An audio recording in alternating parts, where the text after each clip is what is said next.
ஹுக்கும் சிங்கிறவர் ஒரு bank account open பண்ணிருக்காரு. கொஞ்ச நாள் கழிச்சு ஹரியானாக்கு வேலை தேடி போயிருக்காரு. அங்க அவருக்கு வேலையும் கிடைச்சிருச்சு.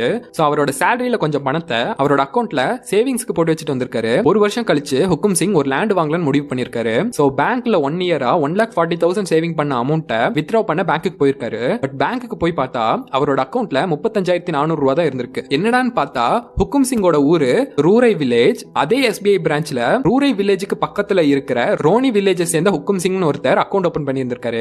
ரெண்டு பேர்த்தோட ஃபேஸும் டீடைல்ஸும் ஒரே மாதிரி இருந்தனால SBI ஒரு அக்கௌண்ட்டுக்கு 2 ஹோல்டர்ங்கிற மாதிரி போட்டு வச்சிட்டாங்க. ஹரியானாக்கு போன ஹுக்கும் சிங் மாசம் பணம் போட்டிருக்காரு. அதே இன்னொரு ஹுக்கும் சிங் மாசம் வித்ட்ரா பண்ணிட்டு வந்திருக்காரு. இந்த தப்புக்கு முழுக்க முழுக்க SBI காரணமா இருந்தாலும் நம்ம அக்கௌண்ட்ல எப்படி பணம் வருதுன்னு கூட ஒருத்தனுக்கு தெரியாது. சோ வித்ட்ரா பண்ண ஹுக்கும் சிங்க போய் பிடிச்சி கேட்டிருக்காங்க. பட் அவர் என்ன சொன்னார்னா, மோடிஜி கருப்பு பணத்தை எடுத்து ஏழைக்கு கொடுப்பேன்னு ப்ராமிஸ் பண்ணார்ல, சோ அந்த ஸ்கீம்ல தான் எனக்கு மாசம் பணம் வருதுன்னு நினைச்சேன்.